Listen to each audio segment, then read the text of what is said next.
बाबा फरीद एक बार जा रहे थे तो उसने क्या देखता है कि एक इंसान का सिर कटा हुआ पड़ा है, जंगल में सूखा पड़ा है, चमड़ी नहीं है उसमें, मांस नहीं है, आंखें हैं, बड़े बड़े गड्ढे हैं, उनमें गड्ढे हैं बस, पक्षी बढ़ते हैं उनमें, निकलते हैं।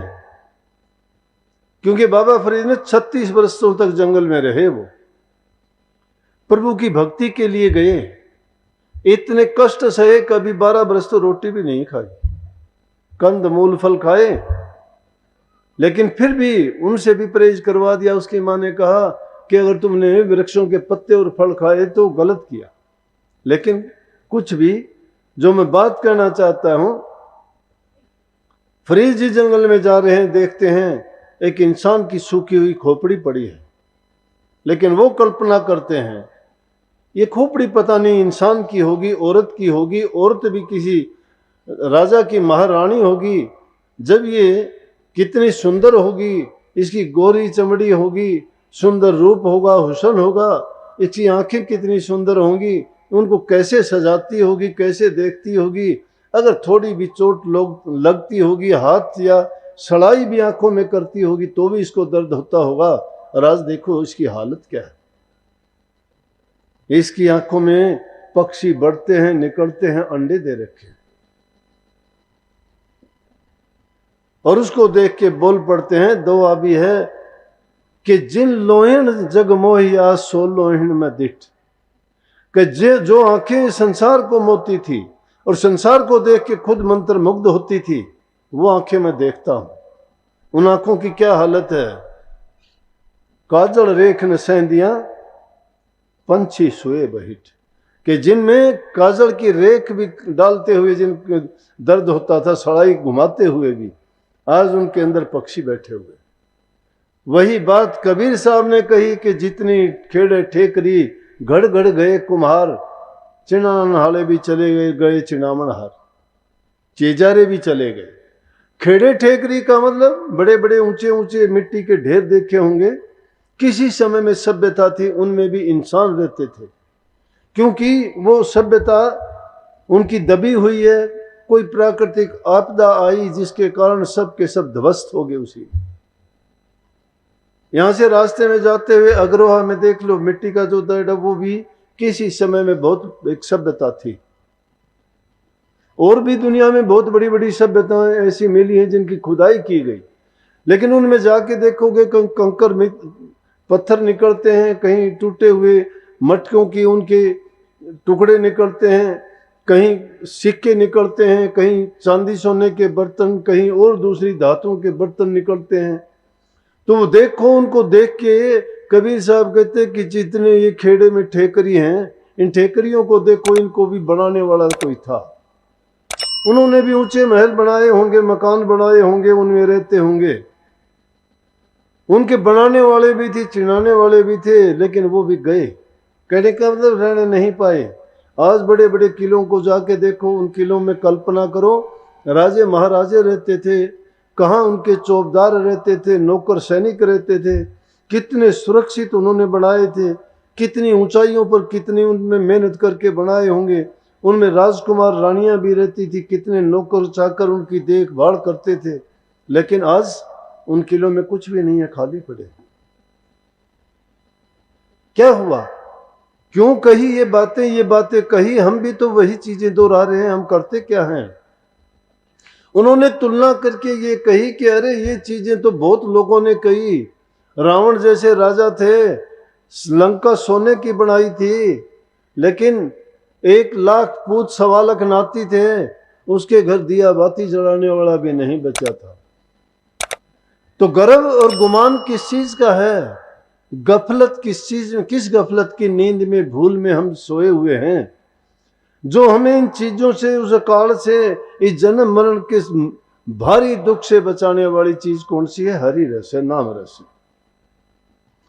उस हरि रस का जिसने सेवन कर लिया वो भव से पार हो गया, वो इस जन्म मरण के बंधनों से मुक्त हो गया, वो इस काल के दायरे से पार हुआ। काल की पेश और माया की पेश उस पर नहीं चलती।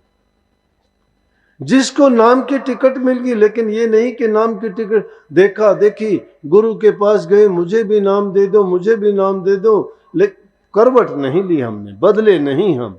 वही चाल हमारी रही, वही आदत हमारी रही, वही कर्म हमारे रहे। जब आदत और वो चाल और कर्म हमने नहीं बदले, तो फिर उससे नाम की दीक्षा, गुरु की शरण, सत्संग ने आपका क्या सुधार किया? फिर तो जैसे थे वैसे के वैसे हैं। गुरु की शरण में गए तो गुरु की आज्ञा का पालन भी करो ना। इसीलिए कही कि जिसकी वस्तु तिसागे राखे। ये शरीर हमारा नहीं है, किसी का दिया हुआ है, ये बेगाना राज है। इससे काम लेने का, कोई किसी से कोई चीज उधार लेके आता है तो उस चीज को लेके रखता तो नहीं ना, और रख देगा तो मूर्ख कहा जाएगा। लेकिन उससे काम भी सही लेगा तो ही किसी से वो चीज लेने का फायदा है। प्रभु से ये शरीर रूपी औजार हम लेके आए, किस लिए लेके आए? कि प्रभु की भक्ति करने के हमारे काम आएगा, हमारे कल्याण के काम आएगा, हमारे नेक कर्म, पुण्य कर्म करने के लिए काम आएगा। और वो अच्छे कर्म करके, नाम भक्ति करके, साधना करके, ध्यान अभ्यास करके हम उन गुरु और सतगुरु की चरणों में जाके पहुंच जाएंगे, जिसके कारण फिर से हम इस दुखों के घर में ना आए। लेकिन ये बेगाना रास लेके आए, उसको लेके हमने रख दिया, इससे काम नहीं लिया, तो मूर्ख कहे जाएंगे। क्योंकि वक्त आएगा, वो तो टाइम पे लेके जाएगा, इसकी अवधि है। ये कुछ समय के लिए हमें मिला है। रथ बेगाना कारज अपना वक्त से ले संवार। ये बेगाना औजार है हमारे पास में, और वक्त रहते हुए इसे अगर काज नहीं संवारा तो हम मूर्ख होंगे। और ये उदाहरण दिया गया कि अगर इन चीजों के बारे में कहोगे, लेकिन इसके लिए रास्ते में बाधाएं आती हैं। उनके लिए कहा कि हमारे सामने दो रास्ते हैं, एक रास्ता भक्ति का है, एक रास्ता निवृत्ति का है, एक रास्ता प्रवृत्ति का है। प्रवृत्ति का रास्ता दुनियादारी का है, निवृत्ति का दुनिया से अलग है। और उसमें कबीर साहब ने दोनों को जोड़ के कह दिया कि कुल भक्ति करो तो कुल नहीं, भक्ति अगर करोगे तो कुल के बंधन तोड़ने पड़ेंगे। कैसे तोड़ने पड़ेंगे? छोड़ के जाना पड़ेगा। संतान को छोड़ दो, पत्नी को छोड़ दो, घर को छोड़ दो, कमाना छोड़ दो, किसी से बात नहीं करनी, उनको भी छोड़ दो, भाग जाओ जंगल से। नहीं, वो पलायन होगा। वो पलायन है, वो भागना है, वो डरपोकपना है। वो तो इसका मतलब कर्म का कर्जा हम सिर लेके भागे हैं, कहीं भी अच्छा नहीं हो सकता। महात्मा बुद्ध भी जब अपना पत्नी को और पुत्र को, राज्य को छोड़ के जब रात को निकल गया था, और जब वो वापस आया तो उसकी पत्नी ने कहा कि जो चीज तुम बाहर करने के लिए गया था वो घर भी कर सकता था। बोले हाँ कर सकता था, लेकिन मैं बाहर को ही देख के और फिर इसको आजमाना चाहता था। अगर इन चीजों को छोड़ के कोई चला जाता है, जिस माँ ने पैदा किया उसकी सेवा नहीं की, पलायन है। जिस पिता ने तुम्हें पाल पोस के इतना बड़ा किया और उसके तुमने बदला नहीं चुकाया, तो तुम्हारा पलायन है। जो संतान तुमने पैदा कर ली, उसका लालन पालन सही नहीं करते हो, तो उनसे अगर भाग जाते हो, तुम्हारा पलायन है। अगर पलायन अगर करते हो तो तुम अपने फर्ज को नहीं निभा सके, और जो फर्ज को पूरा नहीं करता है उसको कोई भी गुरु, कोई भी नाम, कोई भी दूसरा तरीका नहीं कि उसका कल्याण हो सके। इस दुनिया में रहते हुए ही अपने नेक कामों को करते हुए, बुराइयों को त्याग के, और उसके साथ साथ प्रभु की भक्ति को ऐसे करना है कि घर में रहो, कुल रहो और भक्ति करो। दोनों काम, दो घोड़ों पर सवार। आगे कही कि दो घोड़ों पर तो हमने सवार देखा ही नहीं। वो कहते हैं कि जिनको असल नाम मिल गया, पूरे गुरु की शरण मिल गई, दो घोड़े क्या, वो तो 1000 घोड़ों पर भी सवार हो सकता है।